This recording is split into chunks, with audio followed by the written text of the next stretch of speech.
आज हम बात करेंगे बायोलॉजिकल क्लासिफिकेशन की। पिछले क्लास में जैसा कि हम देख चुके हैं, ऑर्गेनिज्म को 5 बेसिक किंगडम में रखा गया है। ये किंगडम है Monera, protista, fungi, Plantae and animalia. कल हमने सब पर ब्रीफ डिस्कशन कर चुके हैं।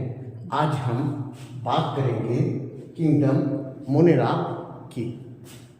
किंगडम मोनेरा में जितने भी ऑर्गेनिज्म आते हैं उन्हें बैक्टीरिया के नाम से जाना जाता है। याद रहे कि बैक्टीरिया एक प्लूरल वर्ड है।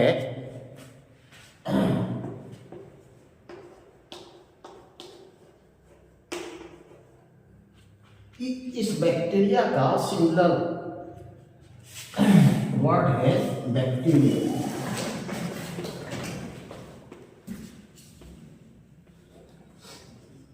ये सिंगुलर है, ये प्लूरल है। बैक्टीरिया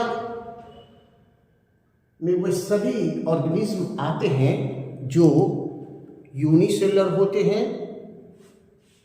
उनमें किसी भी तरह का मेम्ब्रेन बॉन्डेड स्ट्रक्चर एब्सेंट होता है, यानी प्रेजेंट नहीं होता है। ना ही उसमें गोल्गी बॉडी प्रेजेंट होती है, ना ही इंडोप्लाज्मिक रेटिकुलम प्रेजेंट होता है, ना ही माइटोकॉन्ड्रिया प्रेजेंट होता है। अब सवाल होता है कि माइटोकॉन्ड्रिया प्रेजेंट नहीं है तो रेस्पिरेशन का फिनोमेनन कैसे होता है। तो याद रहे कि रेस्पिरेटरी जो सिस्टम है, एंजाइम कॉम्प्लेक्स, वो प्लाज्मा मेम्ब्रेन में ही पाया जाता है। एक चीज़ और याद रखने की बातें हैं कि बैक्टीरिया में जो राइबोसोम्स पाए जाते हैं वो 50S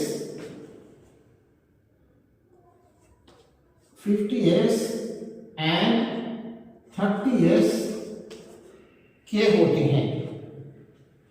30 यहाँ S का मतलब होता है सेडिमेंटेशन कोएफिशिएंट या एस्बर्ग यूनिट। दोनों को जब हम, ये लार्जर यूनिट है और 30S स्मॉलर यूनिट है, दोनों को जब हम इस तरह से ओवरलैप कर देते हैं तो इस कुछ शेडिंग के कारण चला जाता है और ये 70S यूनिट पाया जाता है। अर्थात 70S राइबोसोम प्रेजेंट होता है बैक्टीरिया में। ये बैक्टीरिया एक और इसकी अहमियत है कि ये दुनिया में सबसे ज़्यादा पाए जाने वाला ऑर्गेनिज्म है। अगर कोई ऑर्गेनिज्म है सबसे ज़्यादा पाए जाने वाला तो वो मोनेरा का ऑर्गेनिज्म ही है जो सबसे ज़्यादा पाया जाता है। अब हम इसके क्लासिफिकेशन की बात करें तो हम जानते हैं कि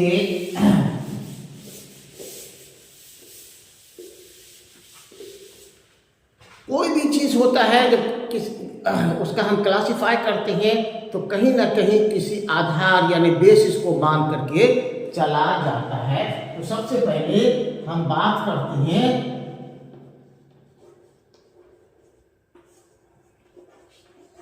based on gram Stein.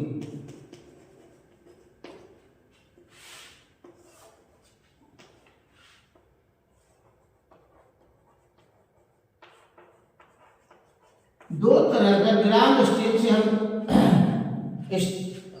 Colour करते हैं इसको, तो दो तरह के बैक्टीरिया नजर आते हैं। एक ग्राम पॉजिटिव होता है और दूसरा ग्राम निगेटिव। ग्राम निगेटिव और पॉजिटिव का मतलब ये नहीं है कि स्टेल पकड़ता या स्टेल नहीं पकड़ता है, बल्कि वैसा बैक्टीरिया जो ग्राम पॉजिटिव है ब्लू पर्पल स्टेन पकड़ता है, gram positive blue purple stain पकड़ेगा, जबकि ग्राम निगेटिव रेड स्टेन पकड़ता है, यानी रेड कलर का नजर आता है स्टेनिंग के बाद। अब हम बात करने जा रहे हैं शेप के point, on the basis of shape of bacteria.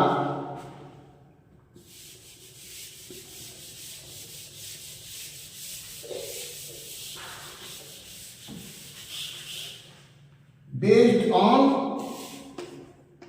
Shape of bacteria. अब एक बैक्टीरिया ऐसा होता है जो स्फेरिकल होता है, इस तरह से स्फेरिकल बैक्टीरिया, जैसे गेंद स्फेरिकल है,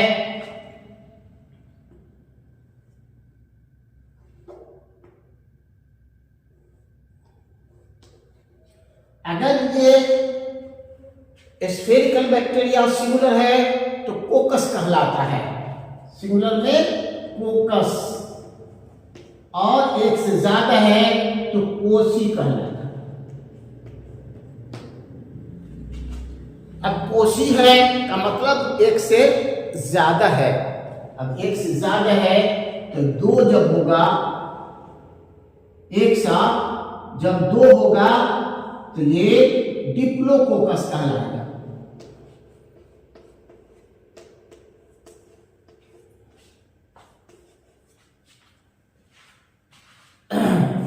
जब दो बैक्टीरिया एक साथ स्फेरिकल वाला कंबाइंडली प्रेजेंट रहता है, पाया जाता है, तो उसे हम डिप्लोकोकस कहते हैं। और एक बैक्टीरिया जब होता है तो उसको हम मोनोकोकस भी कहते हैं, मोनोकोकस का दूसरा नाम भी है जिसे माइक्रोकोकस भी कहा जाता है।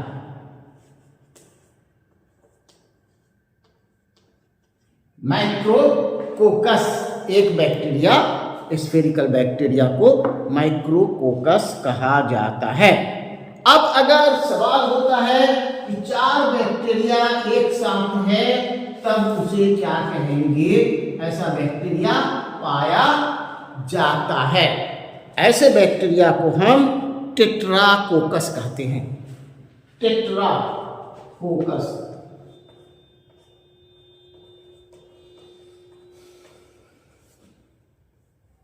चार बैक्टीरिया एक साथ कंबाइंडली पाए जाते हैं, जिसको हम टेट्राकोकस कहते हैं। अगर वो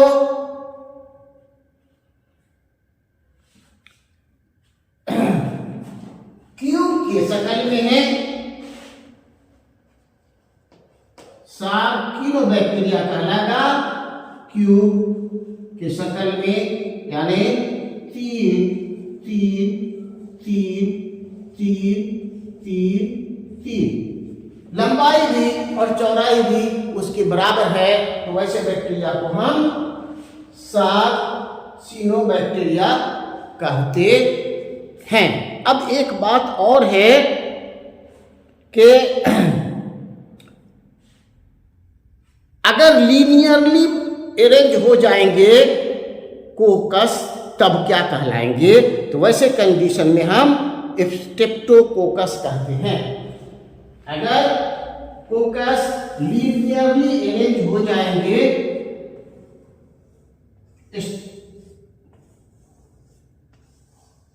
तब हम उसका नाम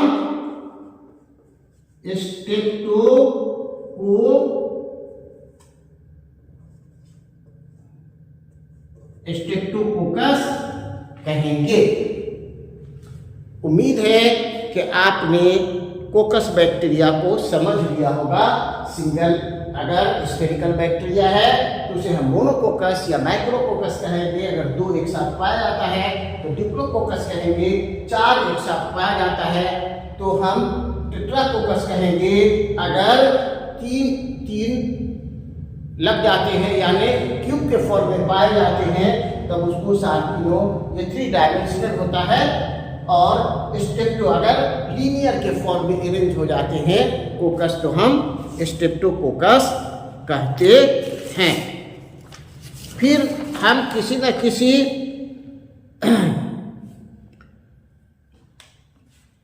अब बात करते हैं स्फेरिकल बैक्टीरिया की। समाप्त हो गई बात, अब हम करते हैं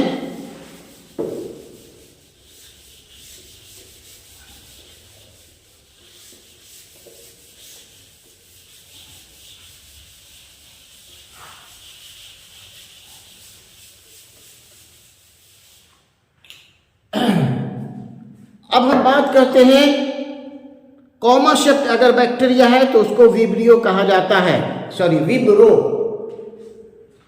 कॉमा शिफ्ट बैक्टीरिया है इस तरह का,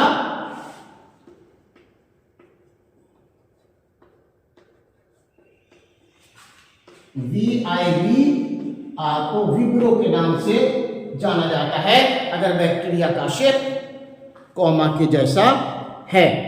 अगर फिलामेंटस हो गया है, सॉरी इलेप्टिकल हो गया है, इस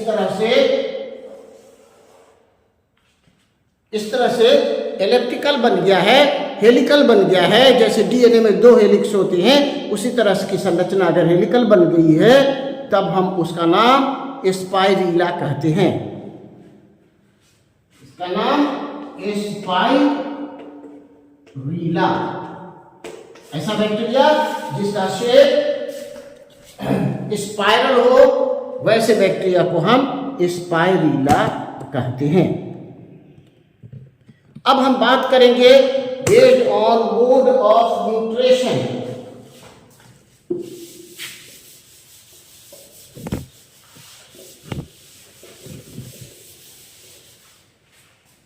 based on mode of nutrition.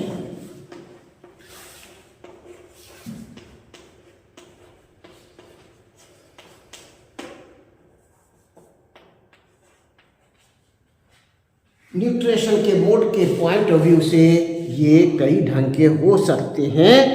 अब हम बात करते हैं फोटोट्रॉप्स बैक्टीरिया की।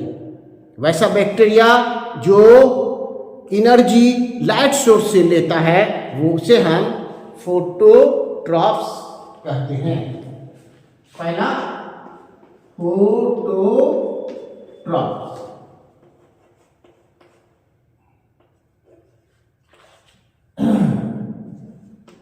एनर्जी कहां से आती है? लाइट से ये लेता है।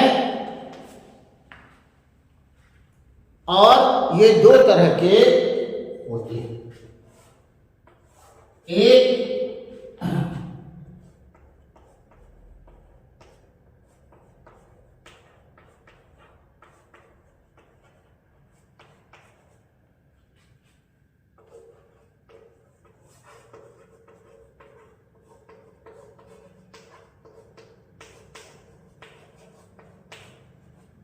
अब ये दोनों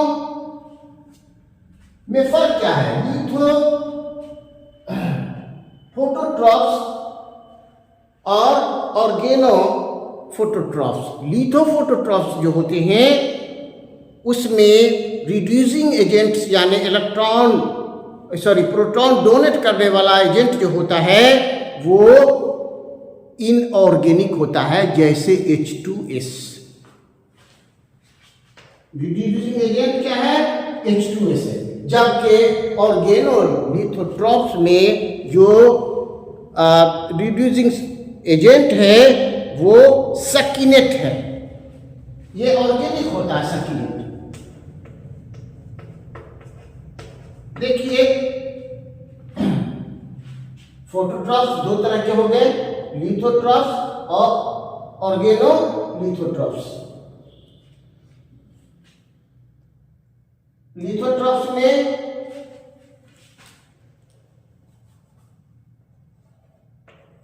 H2S और ऑर्गेनोलिथोट्रॉप्स में ये सकने से हीट रिड्यूसिंग एजेंट के तौर पे ये दोनों काम करता है।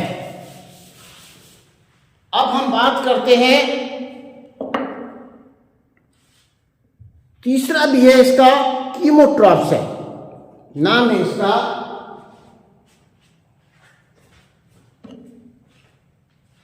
फोटोट्रॉप्स के बाद 2 नंबर पे आता है कीमोट्रॉप्स।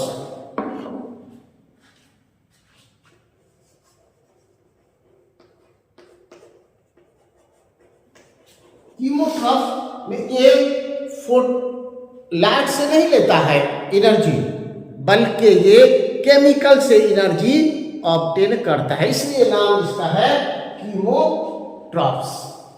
अब कीमोट्रॉप्स भी 2 तरह के हो जाएंगे, कीमोलिथोट्रॉप्स और कीमो ऑर्गेनोट्रॉप्स।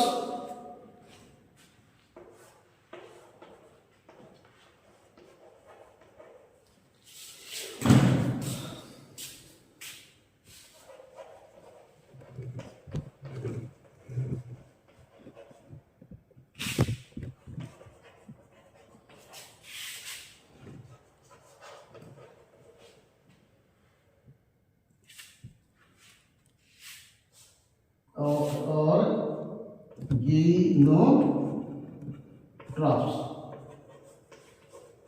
ये कीमोलिथोट्रॉप्स है और दूसरा है कीमो ऑर्गेनोट्रॉप्स। अब कीमोलिथोट्रॉप्स का जो सोर्सेज ऑफ एनर्जी होगा वो कहां से आएगा? NH3 अमोनिया NH3 से होगा, जबकि कीमो ऑर्गेनोट्रॉप्स में ग्लूकोज होगा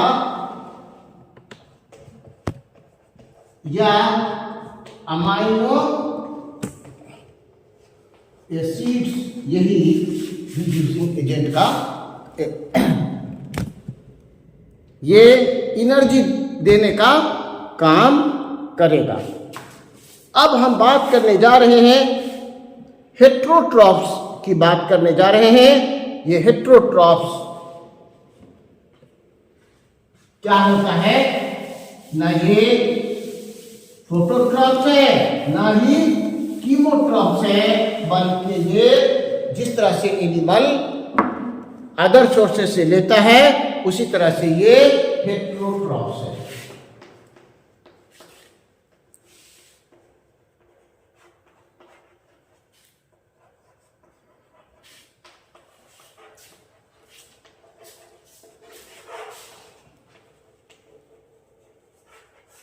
इसमें अनदर सोर्सेस ऑफ एनर्जी होता है। ह्यूमन इंसान में जो बीमारी पैदा करने वाले बैक्टीरिया होते हैं अक्सर इसी कैटेगरी में होते हैं। इन्हें पैथोजेनिक बैक्टीरिया के नाम से जाना जाता है। पैथोजेनिक यानी डिसीज प्रोड्यूस करने वाला बैक्टीरिया। अब हम बात करने जा रहे हैं बेस्ड ऑन टेम्परेचर रिक्वायरमेंट।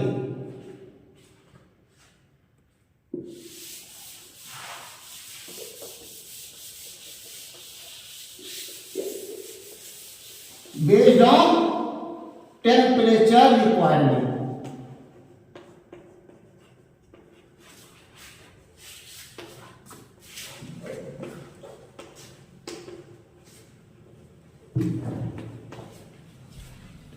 कुछ बैक्टीरिया ऐसे होते हैं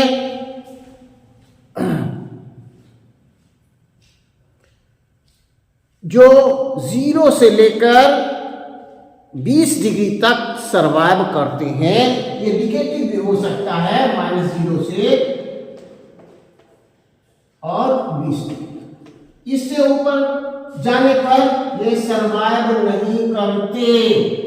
ऑप्टिमम टेम्परेचर 15 डिग्री C होता है, इसमें सबसे ज़्यादा सरवाइव करते हैं। अगर 20 के ऊपर चला जाएगा तो ये नहीं सरवाइव करेंगे।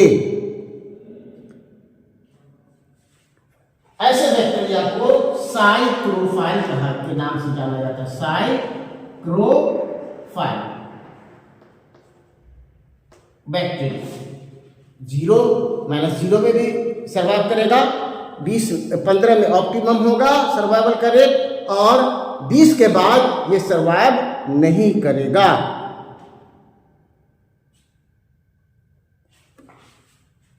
अब दूसरा है साइक्रोट्रॉप्स। अब इसमें क्या है कि 0 से लेकर के 30 डिग्री तक सरवाइव करेगा। इस तरह का बैक्टीरिया 0 से लेकर 20 से 30, लेकिन 20 से 30 डिग्री में सबसे ज्यादा सरवाइव करेगा। 30 के ऊपर फिर वो इनएक्टिव हो जाएगा। अब बात करते हैं मीजोफाइल्स। मीजोफाइल्स 25 से 40 डिग्री तक सर्वाइव करेगा। 25 से लेकर 40 तक, ये एक्सट्रीम कंडीशन हो गया। इसमें भी मीजोफाइल्स सरवाइव करेगा। उसके बाद थर्मोफाइल्स आता है, जो सबसे ज्यादा सर्वाइवल का रेट है। ये थर्मोफाइल्स मेक एबव 45 डिग्री से भी ज्यादा सर्वाइव करता है।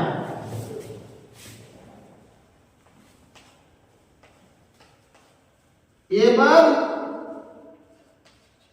45 एक्सट्रीम कंडीशन में भी ये क्या करेगा, सर्वाइव कर लेगा। उसके बाद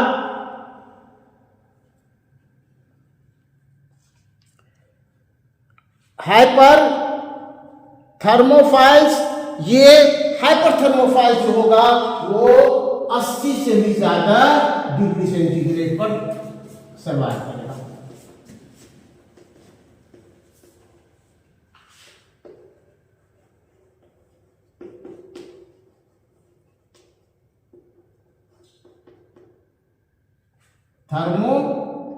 हाइपर थर्मोफाइल्स यानी हम हाइपोथर्मिक फाइलिक बैक्टीरिया भी कह सकते हैं। ये 80 से ज्यादा डिग्री सेंटीग्रेड पर भी सर्वाइव कर लेता है।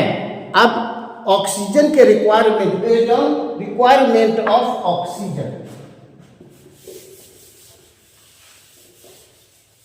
ऑक्सीजन के रिक्वायरमेंट के हिसाब से भी बैक्टीरिया को क्लासिफाई किया गया है। बेस्ड ऑन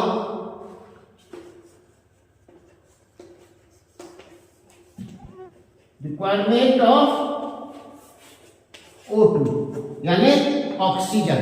तो ऑक्सीजन की रिक्वायरमेंट के हिसाब से अगर हम बात करते हैं तो पहला आता है ऑब्लिगेटरी एरोब्स।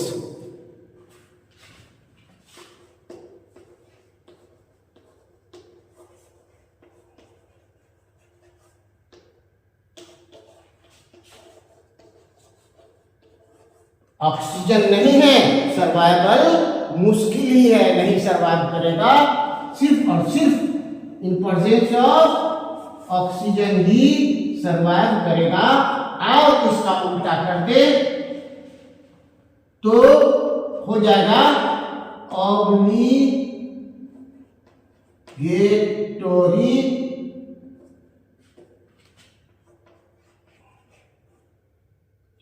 And aerobes. जैसे ही ऑक्सीजन प्रेजेंट होगा ये गेट कर जाएगा, इसका सर्वाइवल नहीं है, ये मुक्त तभी सर्वाइव करेगा जब ऑक्सीजन एब्सेंट होगा।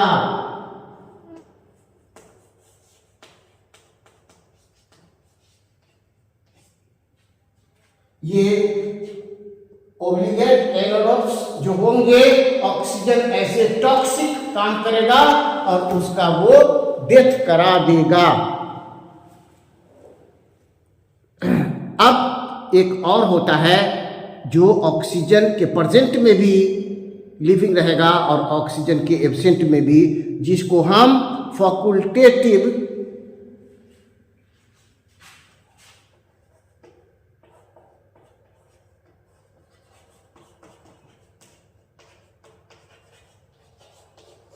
एरोब्स बोलेंगे।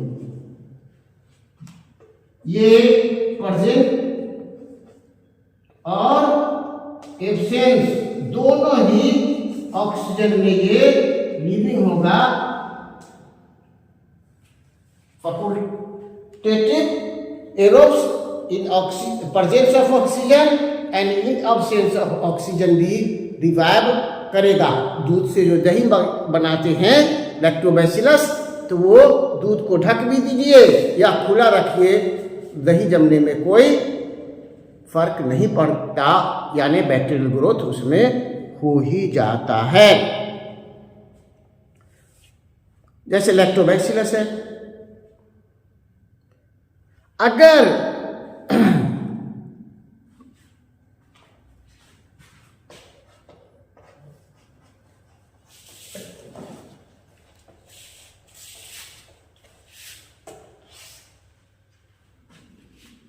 बहुत कम ऑक्सीजन के प्रेजेंस में भी वो रिवाइव करे, तो ऐसे बैक्टीरिया को हम कहते हैं माइक्रो एरोफाइल्स, यानी 2% ऑक्सीजन भी में भी वो रिवाइव कर सकता है। अब हम बात करेंगे बेस्ड ऑन पीएच, ऑक्सीजन की जगह पर पीएच रिक्वायरमेंट।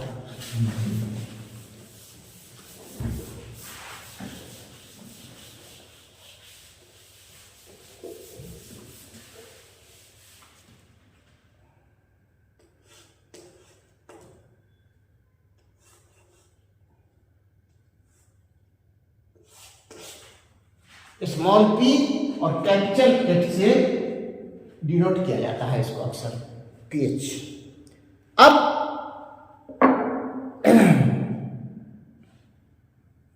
कुछ बैक्टीरिया एल्कलाइन कंडीशन में सरवाइव करते हैं, जिसको हम एल्कली फैट्स कह सकते हैं। एल्कली फाइल्स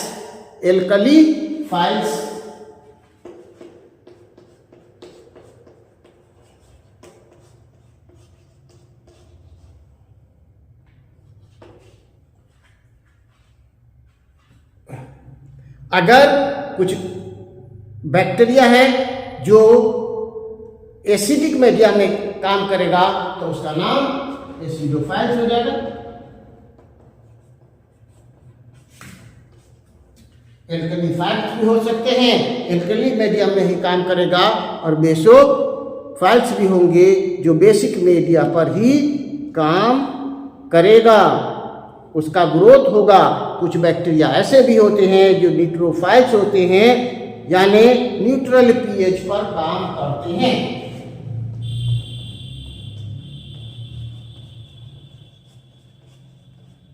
अब न्यूट्रोफाइल्स जो है ये 6.5 to 7.5 तक पीएच का वैल्यू जहां होता है वहां पर ये ग्रोथ कर सकते हैं, और एसिडोफाइल्स जो होगा वो 6 पीएच के बिलो ही काम करेगा। पीएच इसका कितना होगा? 6 के नीचे काम करेगा, और ये जो होगा 7.5 के बाद ही शुरू करेगा, या 7.5 पीएच एल्कली मीडिया में ही काम शुरू करेगा। अब हम based on requirement of salt की बात करते हैं।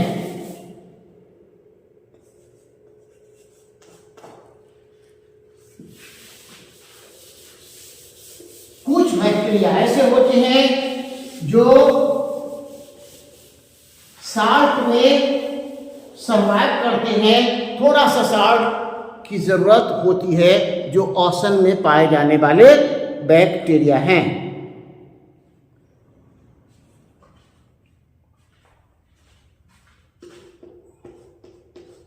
Halophiles bacteria.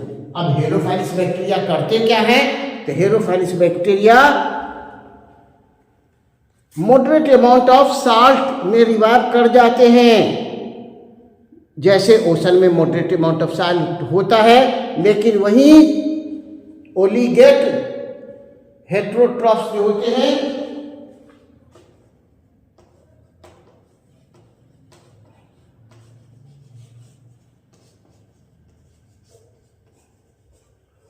इनको बगैर साल्ट के ये ग्रो कर ही नहीं सकते हैं, और इसको 20 से 30% साल्ट चाहिए। कितना चाहिए? 20 से 30% ऑफ साल्ट। ये एक्सट्रीम साल्ट कंडीशन में हम कह सकते हैं कि कुछ होता है जिसे हम फैकल्टेटिव हेलोफाइट्स कहते हैं, ये 2% साल्ट में भी सर्वाइव कर जाता है।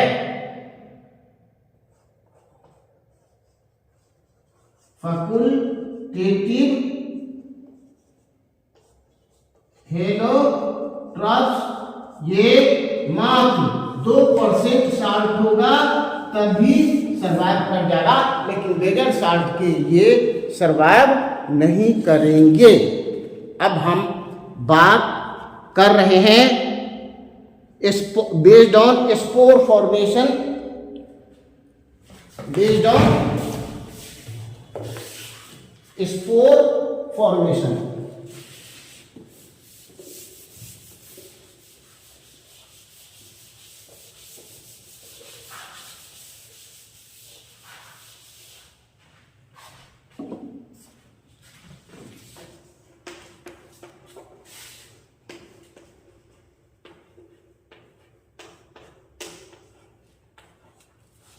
अब कुछ बैक्टीरिया ऐसे होते हैं जो बैक्टीरिया के बॉडी के अंदर ही एक स्पोर फॉर्म करता है, तो उसको naturally Indo spore forming bacteria बोलेंगे। इंडो स्पोर फॉर्मिंग बैक्टीरिया का जो सेल वॉल है उसके अंदर ही स्पोर फॉर्म करेगा। अगर बैक्टीरिया के सेल वॉल के बाहर एक स्पोर फॉर्म कर रहा है तब उसे हम इक्सो स्पोर फॉर्मिंग बैक्टीरिया के नाम से जानेंगे।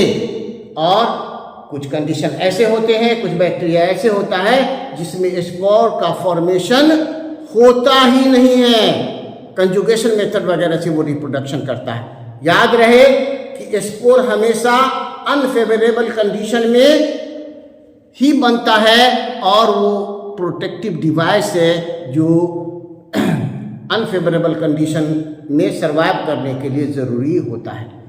अब हम कुछ इंपॉर्टेंट टर्म्स की बात कर लेते हैं, जैसे आर्की बैक्टीरिया है। हाँ, स्पोर फॉर्मिंग के पॉइंट ऑफ व्यू से ये 3 तरह के हो गए, इक्सोस्पोरिक,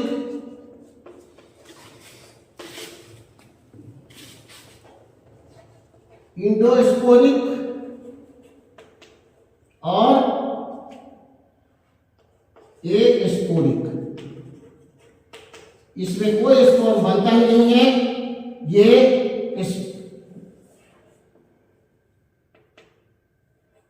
बैक्टीरिया है, सेल वॉल के बाहर स्पोर बन रहा है, और ये बैक्टीरिया है सेल वॉल के अंदर स्पोर बन रहा है। जब अंदर स्पोर बना तो हम उसे इंडोस्पोरिक कहेंगे, बाहर बना स्पोर तो एक्सोस्पोरिक। अगर बना ही नहीं तो एस्पोरिक, या हम दूसरा term non sporic forming bacteria, non spore forming. अब एक टर्म और आता है साइनोबैक्टीरिया, एक टर्म आता है साइनोबैक्टीरिया। तो ये साइनोबैक्टीरिया ब्लू ग्रीन एल्गी को कहा जाता है। अक्सर ये ओशन में पाए जाते हैं साइनोबैक्टीरिया। तो आर्की बैक्टीरिया भी एक टर्म इस्तेमाल होता है जिसको हमने जो देखा है कि एक्सट्रीम टेम्परेचर पर या एक्सट्रीम साल्ट के कंडीशन पर या एक्सट्रीम पीएच के कंडीशन पर जो सर्वाइव करते हैं यही आर्की बैक्टीरिया है। और यू बैक्टीरिया एडवांस बैक्टीरिया होता है जिसको हम साइनोबैक्टीरिया कहते हैं। एक होता है माइकोप्लाज्म, वैसा बैक्टीरिया जिसके बाहर कैप्सूल्स नहीं होते हैं, ये सेल के जैसा ही होता है और ये विदाउट ऑक्सीजन के सर्वाइव करता है और ये भी पैथोजन ही होता है। तो आज हमने देखा बैक्टीरिया होता क्या है, यानी किंगडम मोंडा क्या होता है, उनकी इंपोर्टेंट कैरेक्टरिस्टिक्स क्या है, उसका क्लासिफिकेशन कौन कौन से बेसिस पर किया जा सकता है। हमें उम्मीद है कि ये 11th क्लास के स्टूडेंट, कॉम्पिटिटिव एग्ज़ाम के स्टूडेंट्स और मेडिकल के इम्पोर्टेंट स्टूडेंट्स के लिए भी लाभकारी होगा। Thank you.